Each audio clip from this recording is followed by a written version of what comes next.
Hello friends, welcome to my channel Bonish Chawla Education. In this video we are going to solve a problem on lead code which is climbing stairs. So as we can see in this problem, you are climbing a staircase. It takes n steps to reach the top. Each time you can either jump 1 or 2 steps. In how many distinct ways can you climb to the top? So जैसे कि यहाँ पे एक example दिया हुआ है, उसमें input n = 2 है, तो यहाँ पे आउटपुट जो आ रहा है वो हमारा 2 आ रहा है, क्योंकि दो तरीके से हम स्टेप्स को क्लाइंब कर सकते हैं। एक तो ये तरीका होगा कि हम 1 स्टेप चलें एक बार में और फिर दूसरी बार में 1 स्टेप चलें, या फिर हम सीधा ही 2 स्टेप्स का जंप लें। ऐसे ही n = 3 के लिए इन्होंने 3 आउटपुट दिया है, उसमें 3 वेज इन्होंने कंप्यूट किए हैं। तो देखते हैं हम इस प्रॉब्लम को कैसे सॉल्व कर सकते हैं।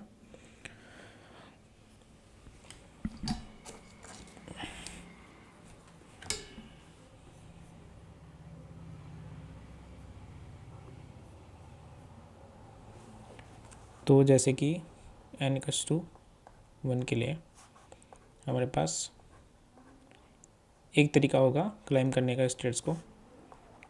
n = 2 के लिए दो तरीके होंगे, या तो हम 1 step at a time 1 step दूसरी टाइम पे लेंगे, या फिर हम सीधा ही 2 स्टेप का जंप ले सकते हैं। तो 1 + 1 और 2 स्टेप।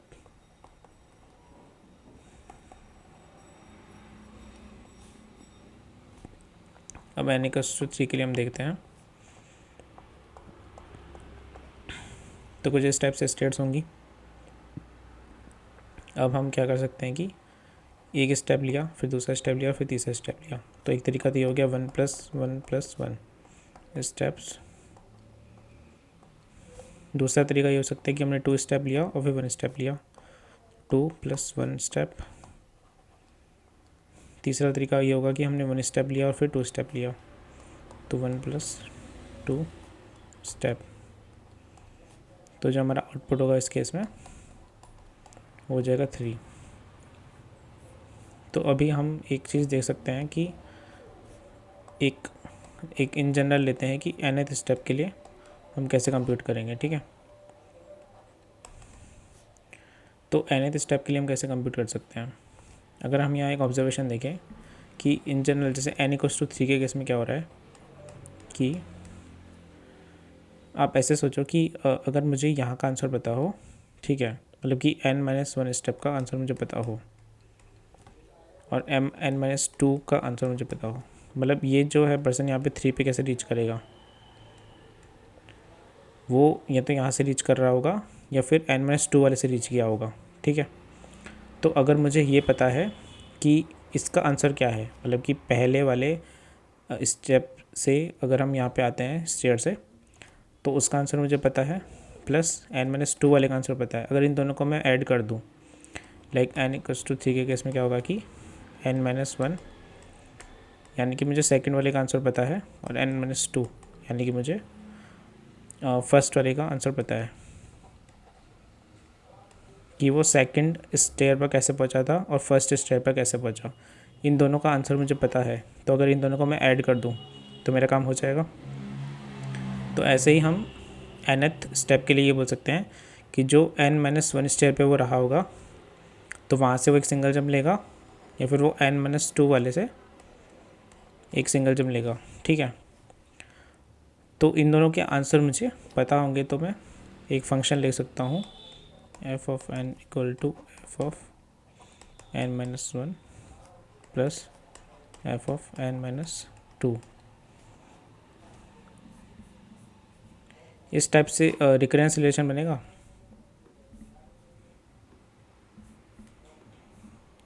इस टाइप से मेरा रिकरेंस रिलेशन बनेगा, ठीक है। तो अब हम इसको सॉल्व कैसे करेंगे।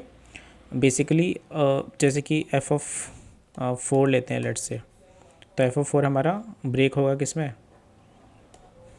इस रिकरेंस ट्री में ब्रेक होगा f(3) और f(2).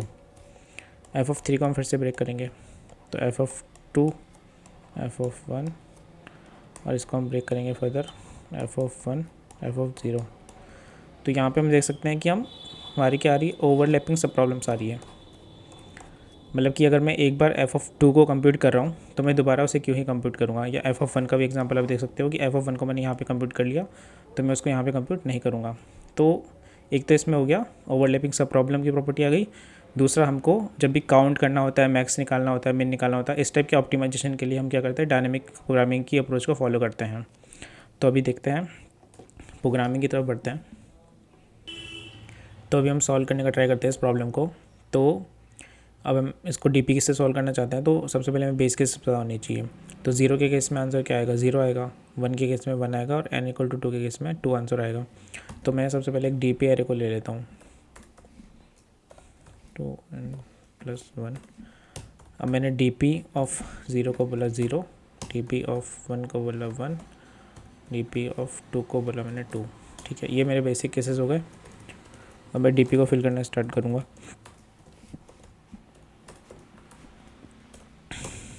डी पी ऑफ आई, ये जो डी पी का फॉर्मूला हमारा निकलता है, जो हमने रिकरेंस फंक्शन निकाला था, f(n-1) + f(n-2) = f(n). तो वही हम यहाँ पे डी पी के फॉर्मूले में रखते हैं और इस डी पी को फिल करते हैं टैबुलेशन मेथड से। हम रिटर्न करते हैं डी पी ऑफ n। एक बार इसको रन करके देखते हैं। बेसिक टेस्ट केसेस हमारे पास हो चुके हैं। उसके बाद हम इसको सबमिट करते हैं।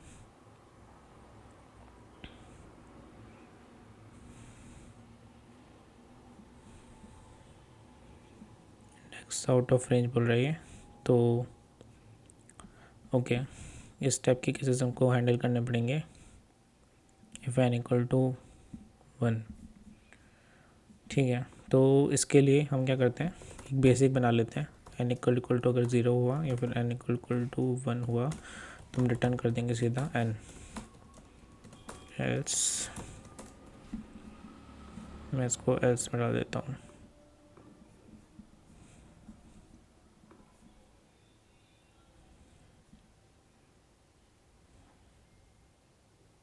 ठीक है, ये कोड चल चुका है। सारे टेस्ट केसेस पास हो चुके हैं, 45 टेस्ट केसेस थे इसमें, तो सारे पास हो चुके हैं।